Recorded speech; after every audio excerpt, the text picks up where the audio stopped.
Welcome to the sixth episode of Tox Chat Box, a SciEx podcast series where we discuss the latest trends and applications in forensic toxicology.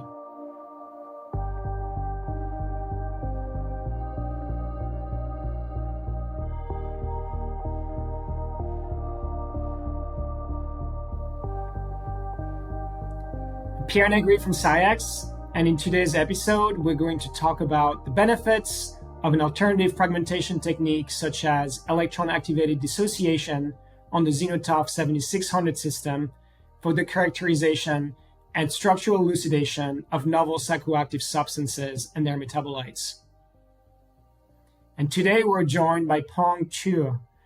Peng is a doctorate student at the Vrije Amsterdam University in the Netherlands. His research primarily focuses on in vitro metabolism studies of NPS and their metabolites, and more specifically on the characterization and structural elucidations of synthetic cathinone metabolites. Hi, Peng. How are you doing today? Hi, Pierre. I'm doing well. How are you? Great, thank you. I'm very excited to have you on the podcast. Yeah, thank you for your inviting. I'm really excited for this interview. So, Peng, I know you're in the last year of your PhD at the Vrije Amsterdam University. And as I understand, you're currently in the middle of writing your doctoral dissertation. Can you tell us what the focus of your thesis was and the different projects that you've been involved in during your time as a graduate student? Of course. Hello, everyone. My name is Peng. I'm a final year PhD from Vrije Amsterdam University. And as Pierre said, I'm finishing my PhD, and my thesis is about identification of new psychoactive substances and their metabolites using innovative analytical strategies. Can you tell us about the importance of conducting metabolism studies on NPS? Maybe mention some of the benefits of using aggregate mass spectrometry for conducting in vitro metabolism studies? Of course, we know that after people consume NPS will be transformed into metabolites. So in many cases, if we only focus on parent compound, we probably will not see it in biological samples, for example, plasma or urine. We cannot find them anymore, but we can find their metabolites. So they are really important for us to select them as targets. Accurate mass spectrometry is a really important technique for metabolite identification. For example, it can provide us with accurate mass of metabolites. Then we know what metabolites are generated.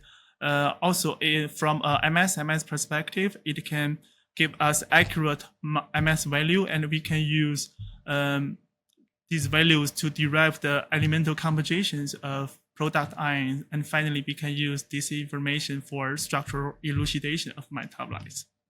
As you said, accurate mass spectrometry is a great tool for the characterization and identification of new drugs and their metabolites. Maybe can you provide some of the challenges that remain when it comes to structural elucidation, and more specifically for NPS metabolites formed using in vitro models? Of course. For identification and characterization of NPS metabolites, in last decades, CID has been widely implemented in this field. However, in some cases, the CID MS spectra are not enough, or I can say they are not sufficient for a confident and complete identification and characterization. So we surely need more other fragmentation techniques to get more confidence in our results. This is a great segue into my next question, because I know your lab recently acquired a ZenoTOF 7600 system, which is our last generation QTOF instrument. And this system supports electron-activated dissociation, or EAD for short. So EAD is an alternative fragmentation technique to the commonly used collision-induced dissociation, or CID.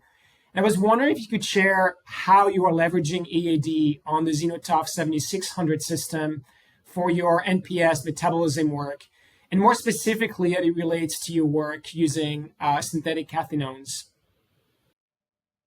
Of course, ZenoTOF enable enables us to perform both collision-induced dissociation and electron-activated dissociation. And we can see that they have different names. So behind them, they have different fragmentation mechanisms.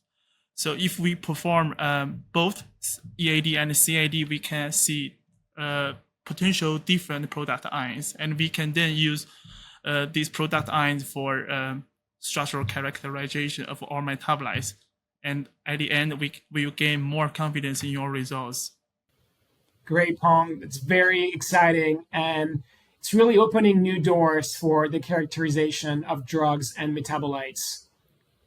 You recently authored 2 peer-reviewed papers that were really interesting that specifically looked at comparing CID and EAD for the characterization and structural elucidation of synthetic cathinone metabolites.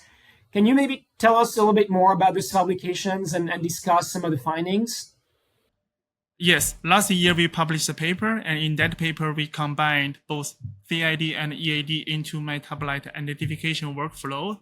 And in this study, we compare both CID MS-MS spectra and EAD MS-MS spectra of synthetic cathinones and their metabolites. Interestingly, we found some exclusive product ions only discovered in EAD MS-MS spectra, and those product ions are very important for structural characterization and identification. However, we didn't find those product ions in CID MS-MS spectra, which means EAD can play an important role for metabolite identification in some cases. Excellent. Thank you so much for sharing some of the findings of your research. Now, I'm kind of curious, can you briefly tell us about some of the future studies in the pipeline that your lab has using the ZenoTOF 7600 system, and more specifically, how you're planning on leveraging EAD for this type of work? Of course, now we are also developing some quantitative methods to determine the presence of MPS and their metabolites. And in the future, we are planning to do more and more quantification using ZenoTOF. That's excellent. We're really looking forward to seeing more exciting work coming out of your laboratories in years to come. And that's a wrap for this episode on the benefits of electron-activated dissociation for the characterization and identification of NPS and their metabolites. A big thank you to my guest, Peng. Thank you so much for taking the time to discuss your NPS work using the ZenoTOF 7600 system and really sharing your knowledge on the benefits of EAD for this application. Thank you so much. And good luck with the writing of your dissertation and defending your thesis. And as always, thanks to the viewers for tuning in and watching this episode. Please make sure to check out our NPS analysis subpage on the SCIEX Forensic Toxicology webpage. There you can find the latest screening and identification workflows for NPS analysis. I'm also going to include 2 links to 2 technical notes that highlight the use of the ZenoTOF 7600 system, and more specifically, the use of EAD for NPS characterization and identification. I'm also going to provide the links to Peng's most recent peer-reviewed publications on the use of EAD on the ZenoTOF 7600 system for NPS in vitro metabolism studies. Peng's also recorded an on-demand webinar on the same topic, so I'm also going to provide the link for that. So please make sure to check out all of those additional resources. Thanks for joining us today.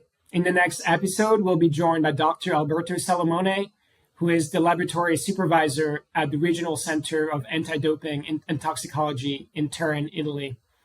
Alberto is going to talk about different strategies that his laboratory uses to monitor the prevalence of novel psychoactive substances. So make sure to tune in for that. Thank you so much, and we'll see you next time.